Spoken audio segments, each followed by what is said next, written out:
Welcome to gorgeous Tenby, a place that holds many memories for Ian and his family for generations. We're in Tenby at Castle Mount right now. Behind me is Tenby Fort.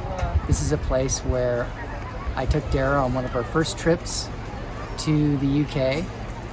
And also behind me is Caldy Island, so we took a ferry out to Caldy Island. And Caldy Island is special because it's a place where monks live, and they make really good chocolate there, and they make perfumes also for a living. And Tenby continues to be a favorite destination of our family.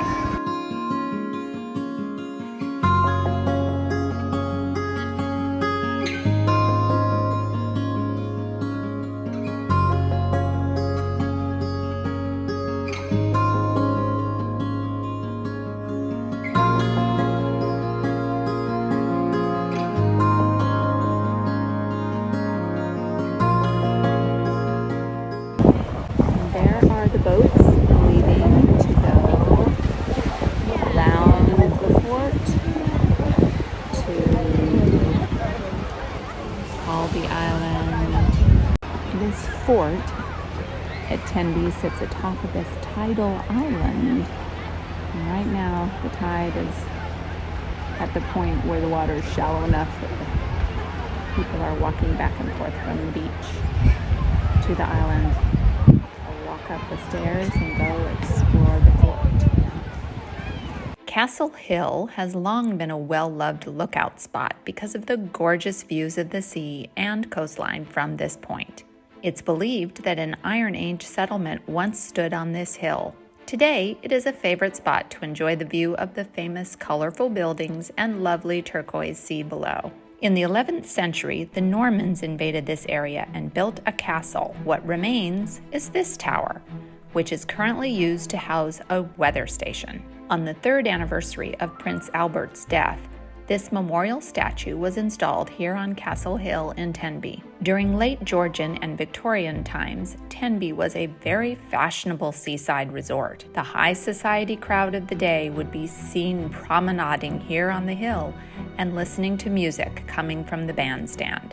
This bandstand has an interesting history. It was originally built in 1897 in honor of Queen Victoria's Jubilee, but it was dismantled during World War II because they needed the metal. The bandstand you see today was rebuilt in 1991. Now would be a great time to boop that like button, and if you haven't subscribed, please consider clicking that subscribe button as well.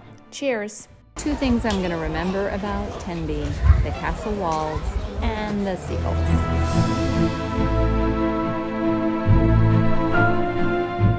Speaking of seagulls, I loved the name of this restaurant, but unfortunately, they didn't have any tables available for us. However, greedy seagulls are certainly a problem in this very popular seaside resort town. There are notices posted urging visitors to not feed the gulls. And some local residents have even made their own signs trying to discourage the tourists from feeding gulls.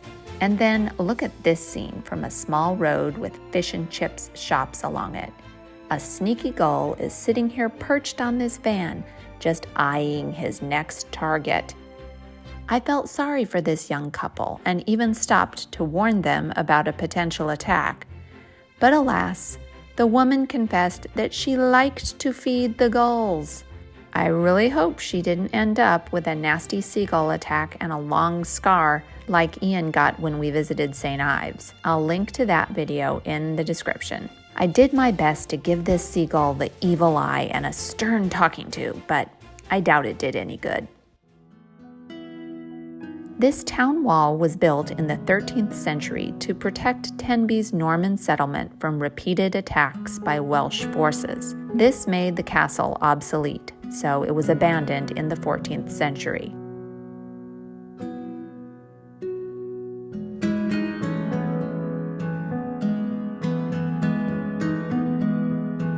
There are some lovely magenta flower towers near the castle wall, and our favorite magenta otter posed next to one with her magenta water bottle. We also found magenta flowers as we explored the pretty homes lining the streets of Tenby. This town is rich in Victorian architecture. Tenby is also renowned for its colorful townhouses, which add to the festive seaside atmosphere of the town. These are Tenby homes on the seafront that are completely faced in slate. One type of Welsh architectural vernacular we saw around Tenby and the surrounding area was this gray limestone with red brick framing each window. Of course, Dara and her magenta mask needed to pose for a photo in front of the Fuchsia Cafe as well. Now there's a store I need to visit. The Welsh Otter was a lovely shop, but alas, they had no otter things in it, so I didn't buy anything. Thinking of opening a pub across the street called Mediocre Food Pub. What do you think of that idea? But seriously, interesting history to this pub. We stopped at a historic pub for lunch. We stopped at the Plantagenet House for lunch. It's a very cozy pub.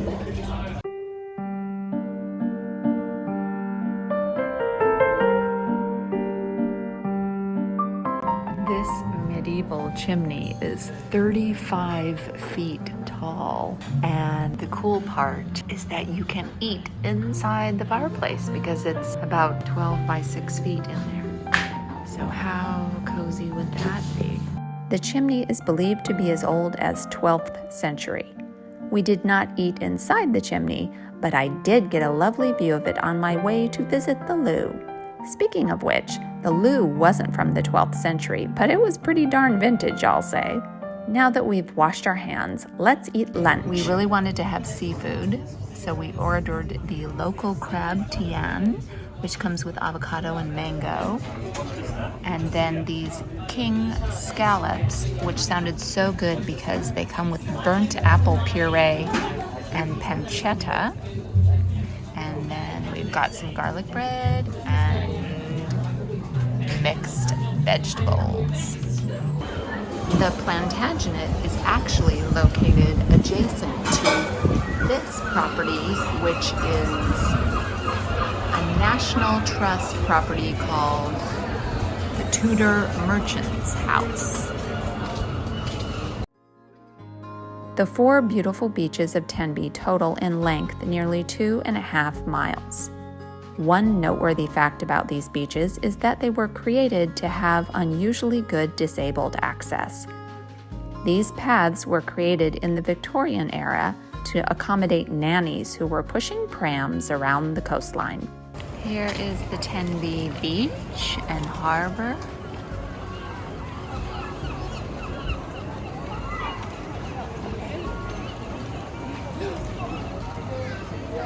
And there is a wee little chapel, which I would like to investigate. That seagull has perched himself on top of the cross on top of that wee church, probably so that he can watch all the diners below and see when someone is not paying attention, and he can pinch their pasty or chips or something. This is St. Julian's Church, and the sign said it was open, but sadly, it's not. The harbor and Tenby North Beach is a lovely and lively place. Here's a photo of a sign on the path leading to the harbor. Welsh is a hard-to-pronounce language. If you're an English speaker, take a look at this sign and imagine trying to pronounce that Welsh correctly. And then watch this video I filmed with our 11-year-old Welsh cousin who attempted to help me learn the language. Now that you've seen one of the most popular destinations in Pembrokeshire, check out this video for some of the hidden gems of the area in my Welsh Secrets video. Thank you so much for your support, and do something good in the world today.